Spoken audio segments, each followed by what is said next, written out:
Which one of these 4 equations accurately represents the Pythagorean theorem? I'll give you a brief moment to determine the answer. Alright, your time is up. Let's be truthful. Even though you might have learned this in school, you don't remember it, do you? You haven't tapped into that area of your brain for quite some time. And that's because as soon as you left school for the final time, not only did you bid farewell to your fellow students and teachers, but you also left behind 63% of the abilities you acquired throughout your extensive 12-year educational journey. Abilities that you would never use again, but that's not the whole story. You begin your professional journey and secure a position with an annual salary of $40,000. It's a refreshing change from minimum wage and you're thrilled. However, upon receiving your first paycheck, you're hit with a harsh reality that after taxes, you're left with just over $2,500 monthly, barely covering essential living costs. This leaves you feeling powerless and frustrated. To make matters worse, a perplexing document arrives in the mail, a W-2 tax statement. You don't even know what to do with it, how to submit it, and how to ensure its accuracy. The struggle has truly commenced. Several years passed and you decide it's time to purchase a house. You've been constituently saving for this goal, only to discover that housing prices have reached an all-time high. But that's only a small part of the problem. The money you've been storing in your savings accounts has lost value due to inflation, and your credit score isn't even high enough to secure a mortgage. At this point, the situation is clear. This scenario demonstrates the shortcomings of the educational system in teaching financial management skills. Instead of understanding money, how money is made, and how to accumulate it, you find yourself learning about irrelevant subjects, such as applying the cosine rule to identifying the missing angle in an isosceles triangle. Say what? Should you share my perspective, you likely feel compelled to address these issues personally. Today, I will discuss the aspects of personal finance and money management that I think our educational system has neglected to teach us, such as renting an apartment, home purchases, car insurance, a homeowner's insurance. What unifying factor do these essential life components share? Each one requires you to have a strong credit score, or at least a lot of money.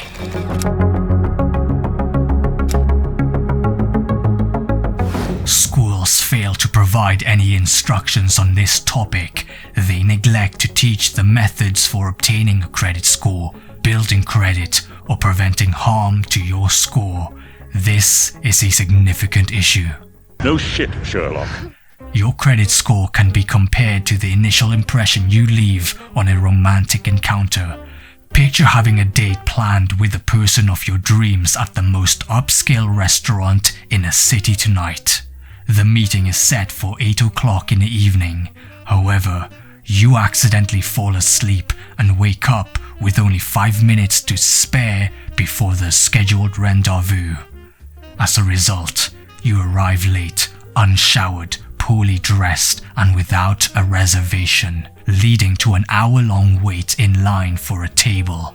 This series of events conveys to your date that you are not dependable, and the unfavorable initial impression you've made virtually guarantees that they won't consider you as a potential partner, ruling out any chances of a follow-up date. Game didn't go so well, huh? In essence, possessing a poor credit score is like having a bad reputation.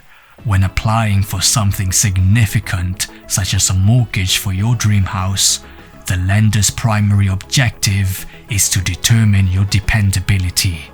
If you have a track record of late bill payments or previous loan defaults, they will perceive you as a liability and refrain from taking any risk on you.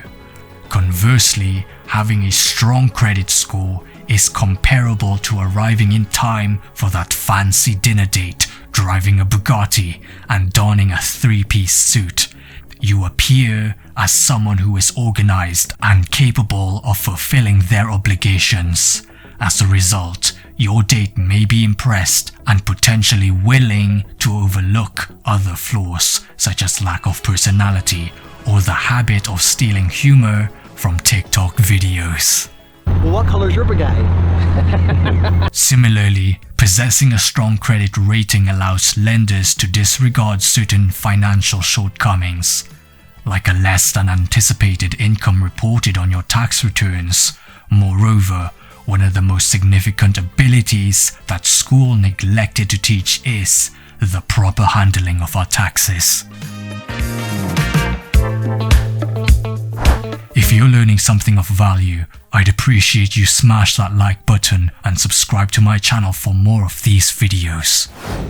Warren Buffett, widely acknowledged as the world's greatest investor and is currently ranked 5th on Forbes' billionaire list, boasting a net worth exceeding $100 billion. It's hard to fathom the vast sums of money he earns annually. Now, let me pose a question.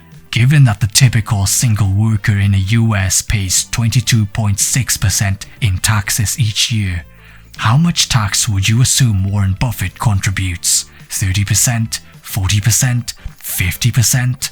In reality, he pays 1%.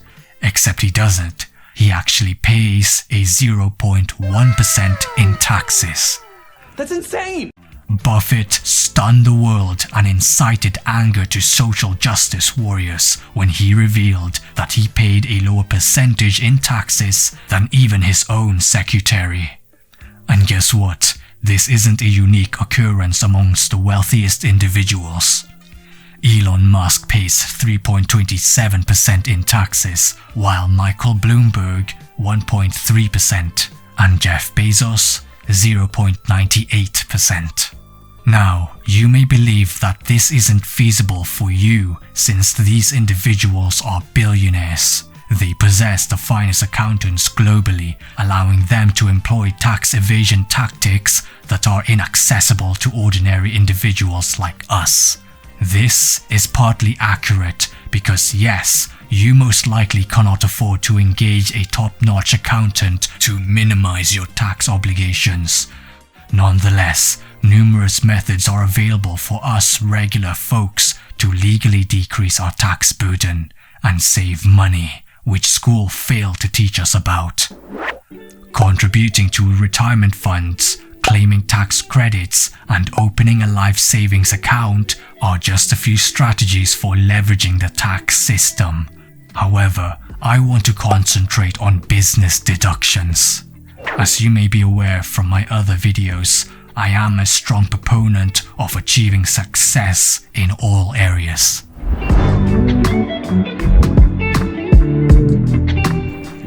When working on any type of project, engaging in freelance work, or managing a side business, it's important to leverage business expenses to reduce your taxable income. Allow me to clarify what I am saying. Imagine my YouTube channel generates $1,000 in ad revenue per month. With a tax rate of 20%, I would need to pay $200 in taxes for that $1,000 income, leaving me with $800 of income at the end. However, let's assume I bought a new laptop worth $1,000 that month.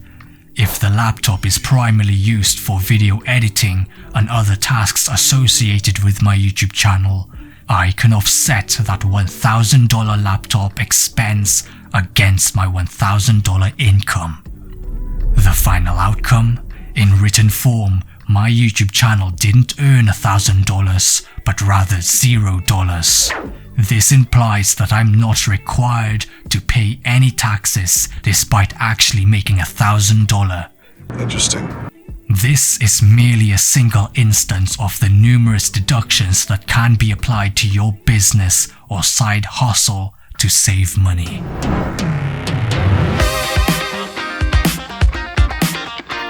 Numerous tax benefits come from earning income as a business rather than an employee.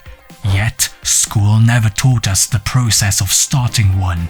Educational institutions fail to impart the fundamentals of entrepreneurship. Instead, the school system teaches us that one's financial success relies solely on academic accomplishments. During my final years of school, I wasn't the most academically smart student. In fact, I barely managed to obtain mostly C grades. But let me tell you, did my academic achievements really go a long way towards increasing my income? The answer is no, and so I never went to university after high school. The primary factor that boosted my income was acquiring the refining skills outside the school system. So being academically smart often leads others to believe that you'll achieve a successful career and financial prosperity. Yet, the opposite notion is also true. Those who aren't academically smart are led to believe that they won't earn as much money in the future. This isn't necessarily true. Numerous successful entrepreneurs didn't even go to university, more so left university because they thought it was a waste of time.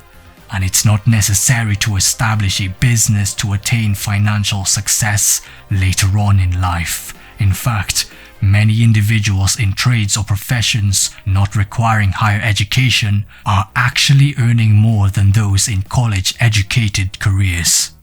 Comparing a plumber to a doctor, who would you assume has a greater net worth at first glance? Most likely a doctor, right? However, Lawrence Kotlikoff, an economics professor at Boston University, stirred up discussions when he examined the potential income of a plumber in contrast to a doctor.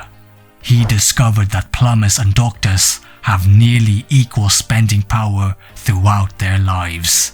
The primary reason for this are the costly price of higher education and the loss of earnings during school years for those pursuing careers like medicine or other fields acquiring advanced degrees.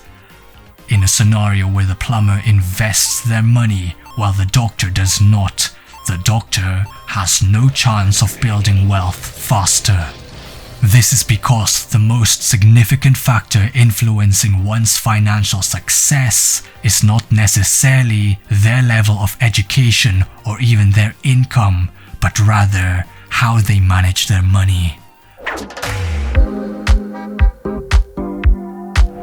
Interestingly, a majority of the individuals with impressive academic achievements still struggle to manage their finances effectively. The educational system has neglected to instill the fundamental principles of personal finance, including budgeting, eliminating high-interest debt, establishing an emergency fund, and investing in one's future. It's disheartening that these wealth-building lessons were never imparted. Ultimately, even with a modest income, you can amass more wealth than many doctors or attorneys by simply handling your finances wisely and steering clear of the 4 common financial pitfalls mentioned in this video. It's likely that you're ensnared in at least one of these traps, which could be the barrier that's preventing you from accumulating wealth. Guess I'm just too thick for that.